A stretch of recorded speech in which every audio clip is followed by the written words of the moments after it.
Okay, ating lang kausapin si AJ Montesa, ang co-convenor ng People's Budget Coalition. Para po dito ho sa ngayon po no, na sinasabing nakalusot na sa BICAM ito hong ating proposed 2026 budget. Good morning po si Sir AJ. Good morning po, DJ Chacha and Sir Ted. Magandang umaga po. Thank you for being on the show. Sir, ito nga meron kayong ginawa na report kung saan inassess nyo yung mga nangyari po dito sa Bicameral Conference Committee para po sa ating 2026 national budget na ang pangako po nitong ating mga mambabatas ay magiging transparent na. Sa kabuuan, ano po ang findings ng inyong grupo dito po sa naganap na Bicam for our budget next year? Yes, magandang tanong po yan. No? Medyo nababahala po kami sa naging resulta.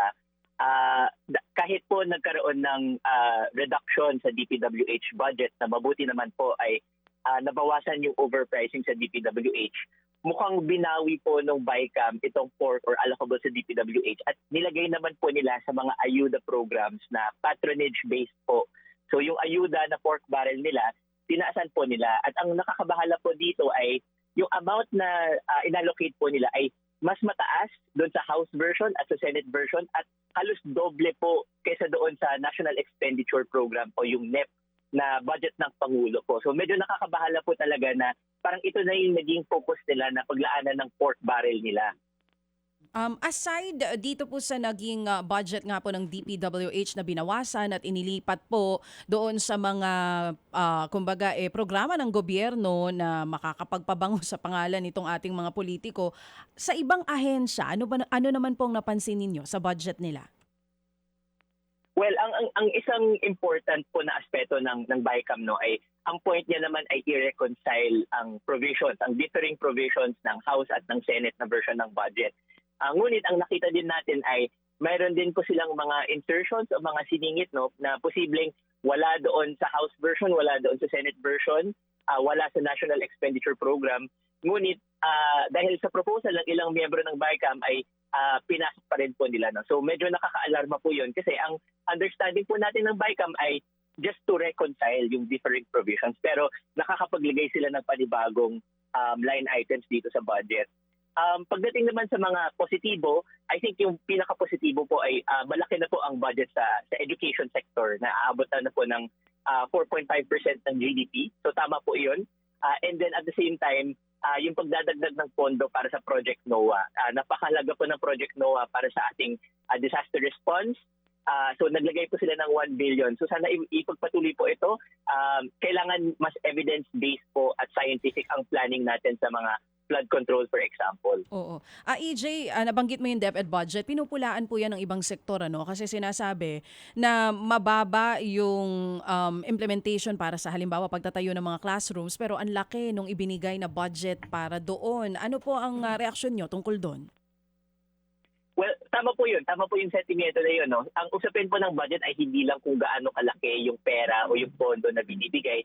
Mahalaga din yung pagmamonitor kung na-implement po ito. So, sayang lang kung naglagay sila ng 1 trillion dito sa education na budget, kung hindi po siya nagagastos ng tama, kung hindi na-deliver yung classrooms, edi sayang lang din. Yung pondo na yun ay natutulog lang. No? So, mahalaga na maging accountable yung mga government officials. I think yung naging response o yung tugon ni DepEd Secretary Sani Angara ay magpo-pursue sila ng mga public-private partnerships na magtayo pa ng mga classrooms. May mga sinusulong din na mga panukalang batas sa Senado like si Senator Bam Aquino na magkaroon ng classroom acceleration program, classroom building acceleration program. So mahalaga yung mga ganong reforma para mas maging mabilis pa ang implementation ng mga programang ito. Oo. So, well, base sa pagtansya ko, kayo po ay confident na sa pamumuno nitong si Angara ay, kumbaga, mapupunan yung kakulangan natin sa shortage sa classrooms? Well, I would say na he has made progress no compared to his to the former DepEd Secretary na si Vice President Sara Duterte. I think si Secretary Sani Angara is more in tune with the needs of the education sector. Mas experienced po siya dito sa education sector. So, I think at this point, mukha namang positive ang steps forward dito sa education sector natin. Pero yun nga, kailangan natin bantayan po talaga ito kung mapapatupad talaga ito dahil ang laking pera na i-allocate dito sa education sector. May binabanggit yung ibang budget watchdog natin. Halimbawa, yung tulong-dunong program. Familiar po ba kayo dito, Sir AJ? Yes, yung tulong-dunong program po, naiba po ito sa tertiary education subsidy. So ang target po talaga nito ay yung mga college students, no? So may existing na tertiary education subsidy para po ito sa mga pinakamahihirap na college students. Usually po ang mga 4Ps beneficiary na graduate na sa 4Ps at mag-aaral na po yung mga anak nila sa college education. Yung tulong-dunong, ang intent niya ay para sa mga families na below 400,000 ang income. Ang problema po na nakita namin ay wala po talaga ang tulong-dunong sa National Expenditure Program. So hindi po talaga ito pre-propose ng CHED. Ang nasisingit po nito ay yung House of Representatives dahil nagagamit ito bilang ayuda program. Ang congressman ang pwedeng mamahagi ng funds mula sa tulong-dunong program. So kahit maganda yung intention niya, dahil na gagamit siya ng politiko, parang pork barrel na din po yan. Sa pagbabantay niyo po, magkano ulit yung inalot nila for tulong-dunong program? Kasi nga po, yun nga parang form siya ng MAIFI pero nasa under naman po siya ng CHED. Yes, correct po. So sa National Expenditure Program, yung budget ng Pangulo ng Ehekutibo, zero po dapat ang budget para sa tulong-tulong. Pero dito sa BICAM, mahigit 2 billion po ang i-allocate po nila dito sa tulong-dunong program. Sa pag-aaral niyo po at pagbabantay, kumusta yung implementation nito over the past years? Is it effective o tila ba ito ay parang maifip din ang nagbebenepisyo lang ay yung mga politiko natin? Well, in a way nga, systemic nga yung problem, no? Maaring maganda yung intention na magbigay ng scholarship sa mga mahihirap, lalo na yung mga near poor na not necessarily ay mahirap talaga pero near the poverty line po sila. So, maganda naman yung intention na gano'n. Ang problem ay yung design ng programa na dumadaan pa sa politiko, nagpapabango ang politiko. Tapos nagkakaproblema dito sa tulong-dunong dahil after magbigay ng scholarship, halimbawa, yung pondo naman ay magagaling sa tertiary education subsidy. So in fact, kahit hindi nadadagdagan yung slots ng tertiary education subsidy, ang napapansin po namin, yung tulong-dunong ay kumakain dito sa pondo ng tertiary education subsidy, yung TES, na targeted talaga, rules-based talaga na targeted para sa mga 4Ps beneficiary at pinakamahihirap na college student. Oo, yun nga AJ yung problema kasi I think lahat naman tayo pabor dito sa paglaki ng pondo ng education sector kasi kailangan yan ng mga estudyante natin. Ang problema natin, yung pagdating sa performance metrics, kung paano ipatutupad lahat ito. Hindi po ba? Paano kaya yung pagbabantay na gagawin natin dito? Yes, well, usually kasi ang metric lang nila ay binibilang lang nila sino ba ang beneficiaries, kung gaano karami, no? So madaling i-paint ito na mabuti ito dahil may certain number of beneficiaries. Pero ang tanong na kailangan talaga sagutin ay sino ba? Targeted ba ito? Sila ba ay yung mga pinakamahihirap? Sila ba ay yung mga malapit sa politiko? Yung pag-distribute ba nito, yung pag-allocate ba nito ay nakabase sa political, kung sino yung malapit sa speaker, kung sino yung malakas na kapit, no? Oo. So yun yung isang kailangan natin i-avoid. Oo, AJ kasi 'di ba yung listahan nga halimbawa ng AIX, yung mga nabibigyan ng tulong ng DSWD, even yung mga natutulungan ng MAIFIP, medyo questionable para sa ilan. Ito kayang listahan na ito ng CHED for tulong-dunong and even yung mga nabibigyan natin na para dun sa isang programa pa naman ng DepEd for Senior High School, yung voucher program natin. Is it high time para i-publish na ito ng DepEd at ng CHED para makita natin kung gaano ka-transparent, kung kanino talaga napupunta o mapupunta yung pondo at kung saang region pinakamalaki? Kasi halimbawa for tulong-dunong, if it's 2 billion, saan pinakamalaking part ng Pilipinas na pupunta yan? Yes, that's correct.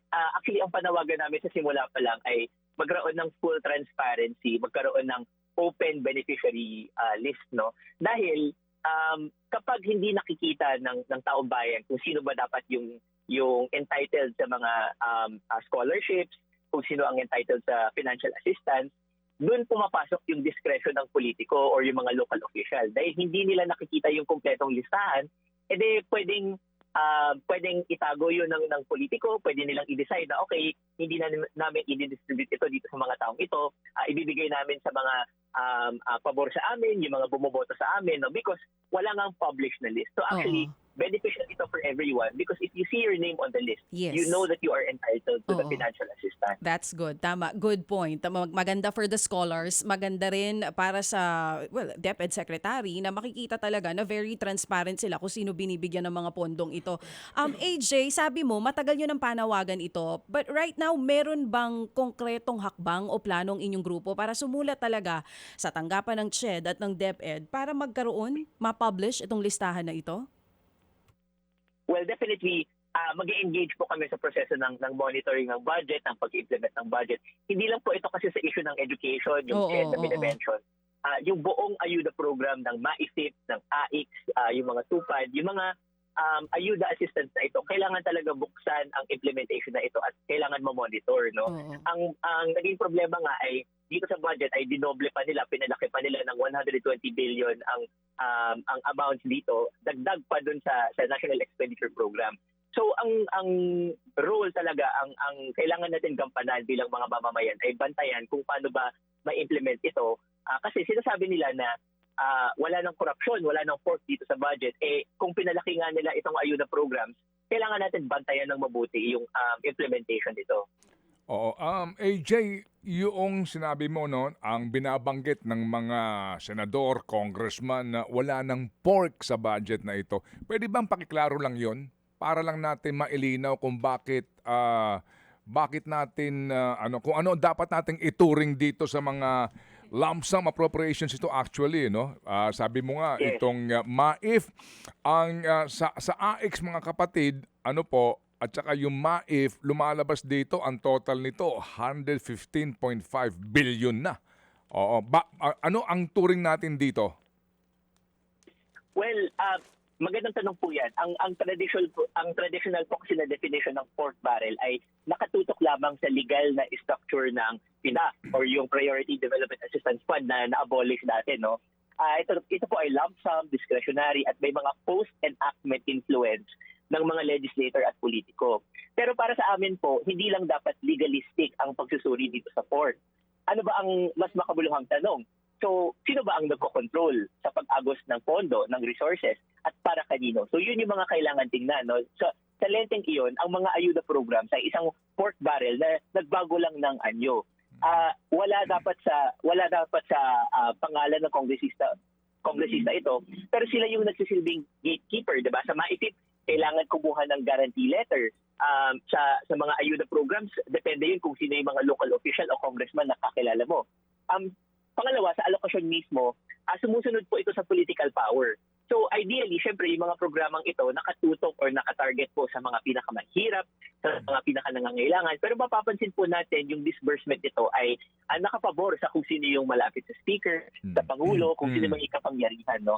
At pangatlo, finally, ang layunin niya ay very particularistic, meaning hindi po universal ang serbisyo. So ganito po yung usapan dito sa medical assistance, di ba?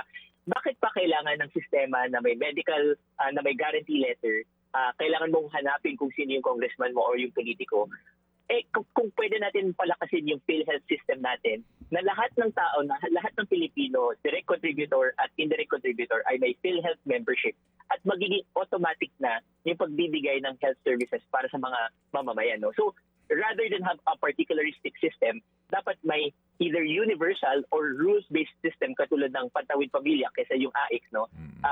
Mas maganda yung sistema iyon kaysa itong mga patronage-based ayuda program. In other words, ano ang dapat nating itawag dito sa uri na ito? Ang sabi kasi ng iba na nag-aanalisa, soft pork. Yan. Kayo, sa inyong grupo, anong tawag natin dito? Yes, soft pork po ang tawag dyan. So soft pork siya dahil ayuda-based siya, cash po siya, in-kind po siya. Iba po to sa hard pork na pork barrel nila sa infrastructure. No? So again, kahit kinat nila yung DPWH budget, mukhang nilipat nila yung bilyong-bilyong piso dito sa soft pork po nila. Okay. Ano ang sagot ninyo sa katwiran na huwag kayong mag-alala, merong special provision sa GAA na bawal panghimasukan ng mga politiko itong soft pork na ito, pati nga yun daw guarantee letter, hindi na kailangan. Ano ang inyong sagot doon sa ganong pangangatwiran? Well, so unang-una, gusto namin sabihin na maaaring mabuti yung intention ng mga special provisions. si Senator Ping Lacson, maaaring mabuti ang gusto niyang gawin na tanggalin talaga yung pamumulitika at pag-introduce ng special provision. Ang tinukusyon namin ay simple lamang. Saan ang ebidensya na gagana itong special provision? Kasi ang alam natin na totoong karanasan ng mga tao sa lupa talaga ay napupolitika po talaga ito. So kahit sabihin nila na illegal naman na ipoliticize ito, on the ground, kitang-kita, ramdam na very political ang pamamahagi ng mga ayuda programs na ito. So kung totoo po talaga na magiging epektibo ang special provisions, kung totoo po talaga very doubtful na dinoble pa nila yung budget. Kung totoo po talaga, sincere talaga sila na gusto nilang i-implement ito, sana na-maintain muna yung current na funding na nasa National Expenditure Program at i-implement muna siya, ipakita sa tao na kaya nating i-implement ito na walang pamumulitika at doon nila itaas ito next year kapag naging effective. Ang problema, hindi pa nga nakikita yon, tinataasan agad nila. So very suspicious po kami dito sa special provisions na sinasabi na magiging totoo po talaga siya. Apo. Salamat na marami. Yung naipaliwanag yan ng husto. Itong local government support fund, yung financial assistance to local government na tinaasan daw nila. Di ba meron din kayo record na ganon at ito rin po ang report nga ng BICAM, tinaasan nila. Anong senyo rito sa local government support fund? Yes, so again, itong local government support fund, ay lump sum funds po ito. Hindi naman masama ang pagbibigay ng assistance sa mga local government. Nung mga nakaraang administrasyon, nandito po yung mga bottom-up budgeting kung saan yung mga local government ay pwede mag-propose ng mga programs na pwedeng pondohan dito sa local government support fund.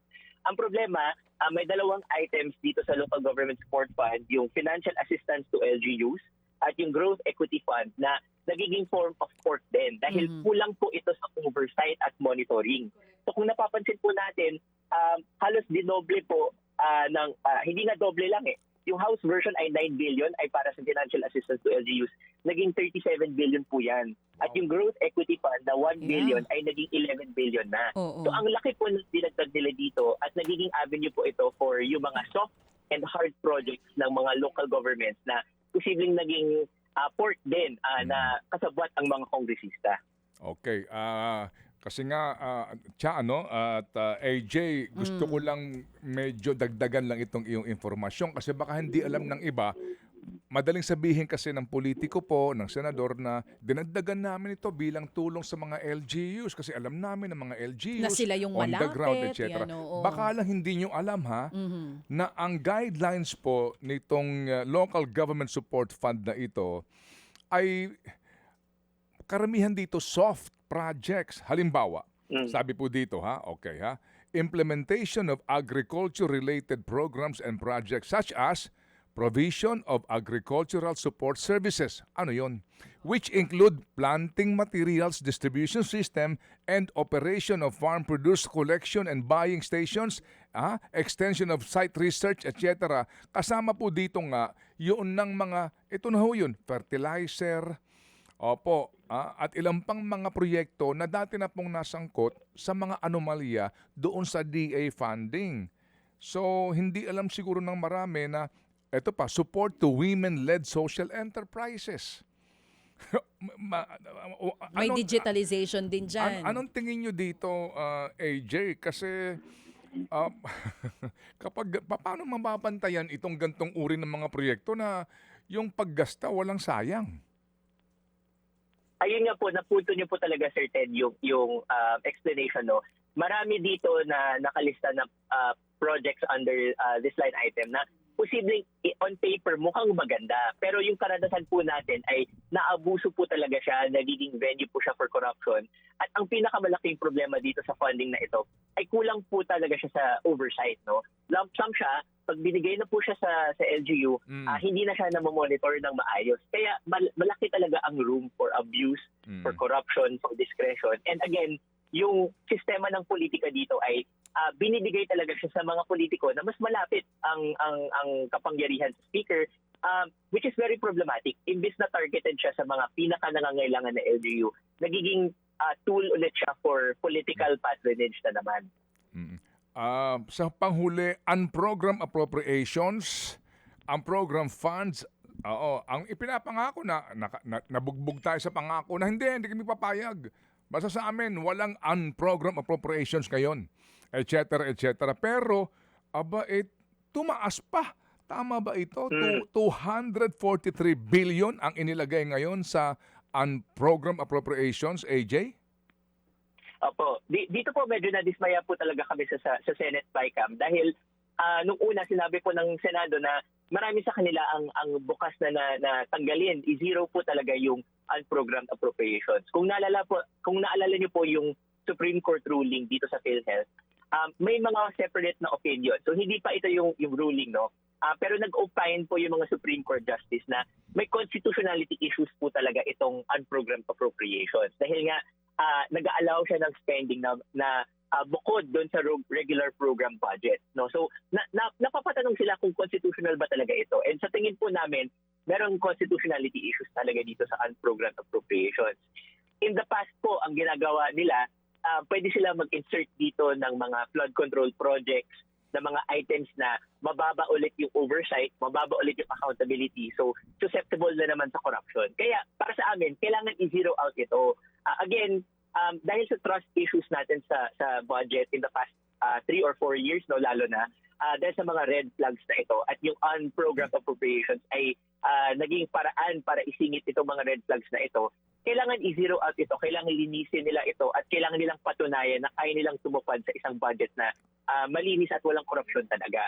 So medyo nabahala kami na yung Senado ay hindi nga zinero at tinaas pa nila. Kasi ang proposal ng Senado dapat ay 174 billion, ginawa pa nilang 243 billion na mas mataas pa doon sa Senate version. No? So bumigay sila doon sa kagustuhan ng House of Representatives. I don't know kung magkasabot sila, kung may interest din sila dito sa unprogrammed appropriations, pero nakakabahala lang po talaga na inalaw nila na magkaroon ulit ng mataas na unprogrammed appropriations. Okay, so AJ, sa nakikinig ngayon na ang sinasabi sa mga nagkokomento sa naging mga kalakaran at desisyon at usapan sa BICAM at itong ang kanilang final version po ng BICAM report na ito na na mga itong inyong mga komentong ito, walang basis, unnecessary, unfair, etc. Oo. Na para bagang ang sinasabi nga nila dapat palakpakan nga natin tong mga chairman ng Committee on Finance in the Senate, Committee on Appropriations in the House sa kanilang ginawang pagsasakripisyo para magkaroon ng pinaka-transparent, graft-free na pambansang budget. Ano ang isagot doon, AJ? Nako Sir Ted, malaki din ang sakripisyo ng taong bayan dito. No? Tayo po yung nagbabayad ng buwis para mapondohan itong mga programang ito. Kaya karapatan natin na mag-demand ng mas mataas na standard pagdating sa integrity, pagdating sa transparency. At kung sila po ay nagtrabaho noong panahon ng BICAM, kami din po, nagising po kami sa panahon na nag-live stream po sila, sinusuri po namin yun. Kaya kami po din na-alarm nga kami na kapag pinapost yung BICAM, kapag pinapost nila yung live stream at nag-uusap sila sa gilid. No? So yung mga bagay na iyon, yun yung binabantayan natin because every Filipino citizen and taxpayer really deserves to have a transparent and accountable budget. No? Tanggalin na yung mga insertions na iyan, yung mga allocables na yan, no? At kailangan alinisin ito. We have to hold them accountable for that.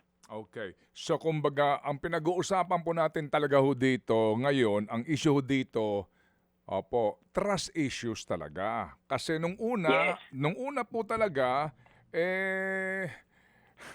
sa nangyayaring kalakaran noon sa mga BICAM na iyan, and then ito hong iskandalong ito, anong inaasahan nyo sa amin? Kung ano sasabihin nyo, maniniwala na lang kami kaagad.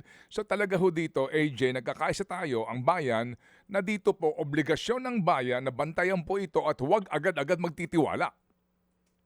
Correct.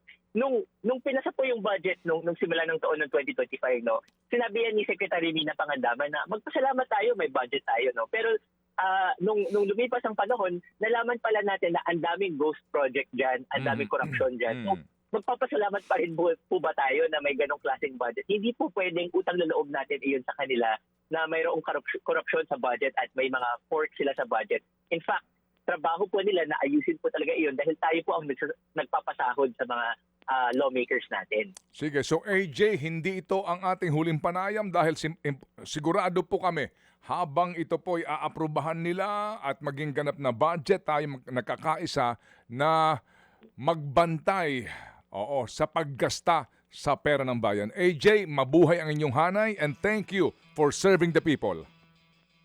Maraming salamat po Sir Ted at DJ Chacha. Magandang umaga po. People's Budget Coalition po co-convener AJ Montes. Mga kapatid, brothers and sisters, saan ka pa? Dito na tayo sa totoo. Dito na tayo sa True FM. Mga kapatid, mag-subscribe and follow po kayo sa social media accounts ng True Network PH. Yan po kami. Hanapin nyo lang True Network PH, Facebook, Instagram, YouTube, TikTok, and podcast. Mapa Apple or Spotify man yan, mahahanap nyo kami. Lahat ng mga napapanood at napapakinggan nyo po sa programa, nasa social media accounts namin yan. So, paano mga kapatid? See you sa social media!